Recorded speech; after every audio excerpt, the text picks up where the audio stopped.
Agar siz girdim yoshdan oshgan bo'lsangiz, 61 yoshga yaqinlashayotgan bo'lsangiz yoki oilangizda ota-onangiz, turmush o'rtog'ingiz, aka-ukangiz, opa-singlingiz pensiya, ish staji, kredit, aliment, soliq yoki ijtimoiy yordam masalasiga duch kelayotgan bo'lsa, bu ma'lumot siz uchun juda muhim. Chunki qonunchilikdagi yangi tartiblar ko'p odamlar o'ylagandan ham jiddiyroq oqibatlarga olib kelishi mumkin. Men bugun sizga oddiy tilda, vahmasiz, lekin aniq qilib tushuntiraman. Nimalar o'zgardi? Kimlar xavotir olish kerak? Kimlar xotirjam mumkin va hozir nima qilish kerak? Videoni oxirigacha ko'ring. Chunki bitta hujjat yetishmasa ham odam pensiya, nafaqa yoki o'z haqqini olishda oylar davomida sarson bo'lishi mumkin. Kanalga hozirroq obuna bo'ling, videoga like bosing. Chunki bunday huquqiy ma'lumotlar har bir oilaga kerak bo'ladi. Avvalgi yillarda ko'pchilik odamlar bir narsaga ishonib yashagan. Men ishlayapman, demak pensiyaga chiqqanimda hammasi avtomatik bo'ladi. Afsuski, amalda bunday emas. Ishlagan yillaringiz, oylikdan ushlangan badallar, mehnat daftarchasidagi yozuvlar, elektron bazadagi ma'lumotlar, sog'liq organlaridagi qaydlar va bank orqali tushgan daromadlar bir-biriga mos kelmasa, muammo boshlanadi.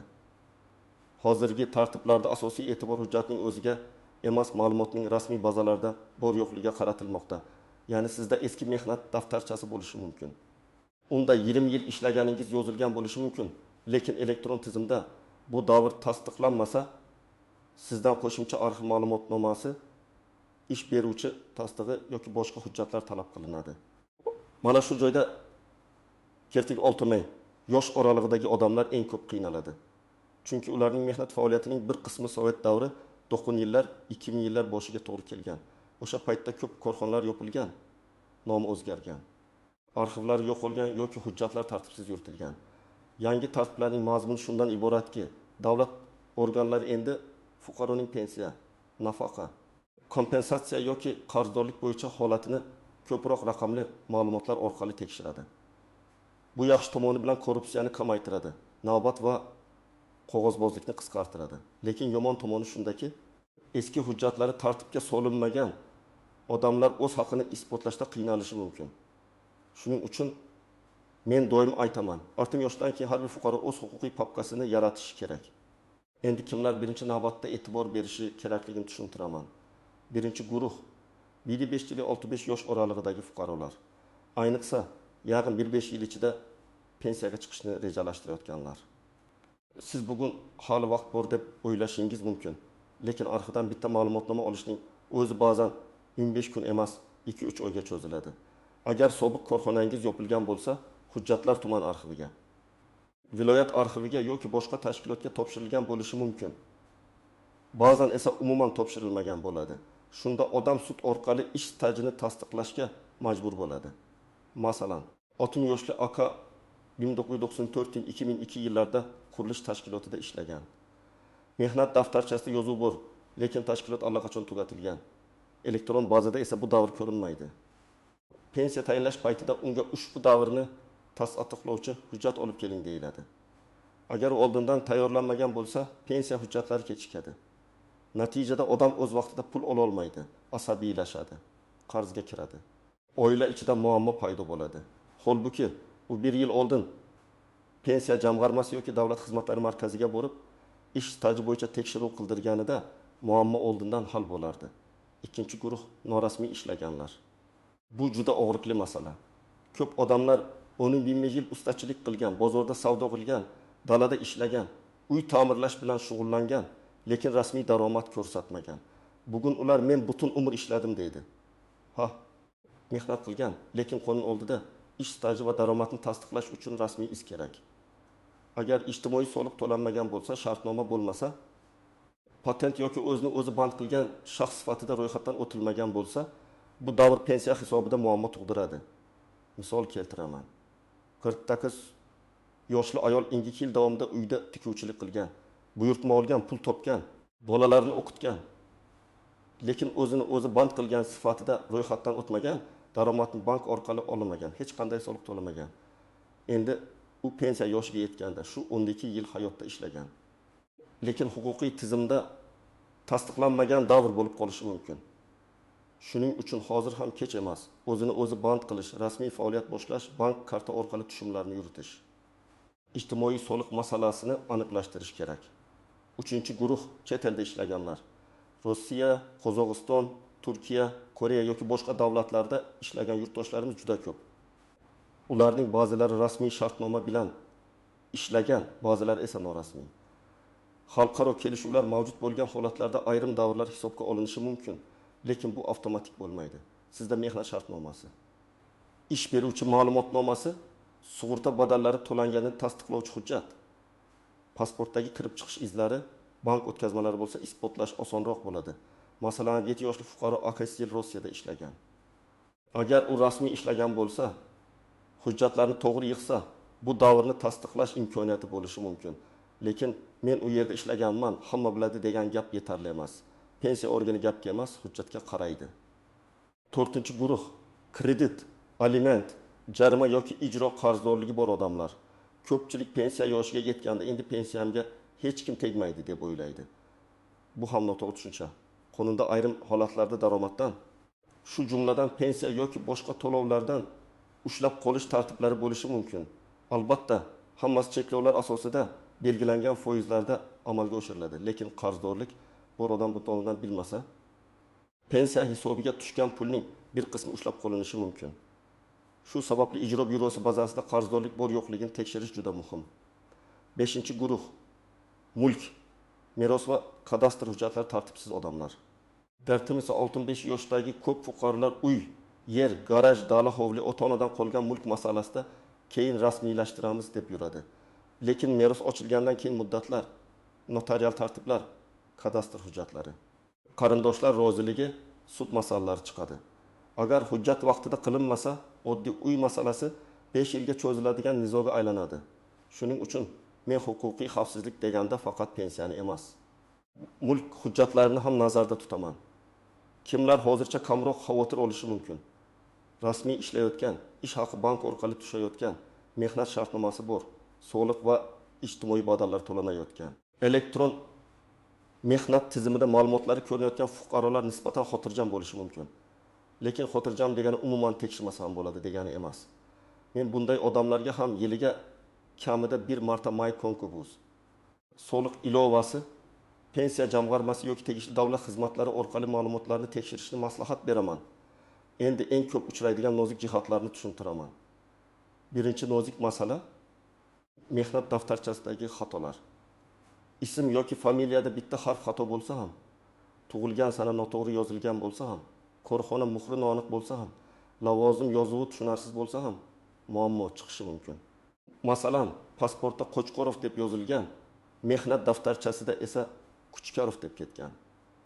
Oddiy ko'rinadi, lekin hujjatlarni solishtirganda boshqa shaxsdek ko'rinishi mumkin. Bunday holatda tuzatish kiritish, tasdiqlovchi ma'lumotnoma olish yoki sud orqali faktni belgilash kerak bo'ladi. Ikkinchi nozik masala ayollarning bola parvarishi davri. Ko'p ayollar men uyda bolamga qaradim, bu davr to'liq stajga kiradi deb o'ylaydi. Qonunchilikda bolani parvarish qilish bilan bog'liq ayrim davrlar hisobga olinishi mumkin, lekin buning chegarasi, sharti va tasdiqlash tartibi bor. Har bir holat alohida ko'riladi. Shuning uchun farzandlarning tug'ilganlik guvohnomalari, nikoh guvohnomasi, familiya o'zgargan bo'lsa, buni tasdiqlovchi hujjatlar tayyor bo'lishi kerak. 3-nozik masala nogironlik, boquvchisini yo'qotganlik yoki kam ta'minlanganlik bo'yicha nafaqalar. Bu to'lovlar ham hujjat va mezonlarga bog'liq.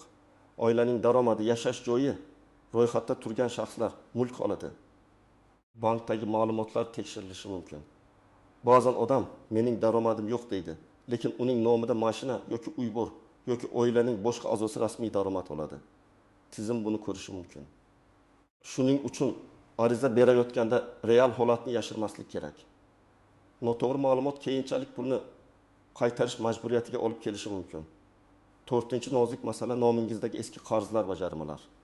Ba'zi odamlar 5-10 yil oldingi kredit, kommunal qarz, sud qarori yoki yo'l harakati jarimasi haqida unutadi. Lekin raqamli bazalarda bu ma'lumotlar turishi mumkin. Chet elga chiqishda, bankdan kredit olishda, pensiya kartasiga pul tushganda yoki mulk oldi sottisida birdan muammo chiqadi. Men bunday holatlarni ko'p ko'rganman. Odam uyini sotmoqchi bo'ladi. notariusga boradi, lekin ijro cheklovi borligi chiqadi. Sababini tekshirsa, yillar oldingi qarzdorlik yopilmagan. Shuning uchun oldindan tekshirish eng arzon va eng tinch yo'l. 5-nozik masala tanish orqali hal qilaman degan xato.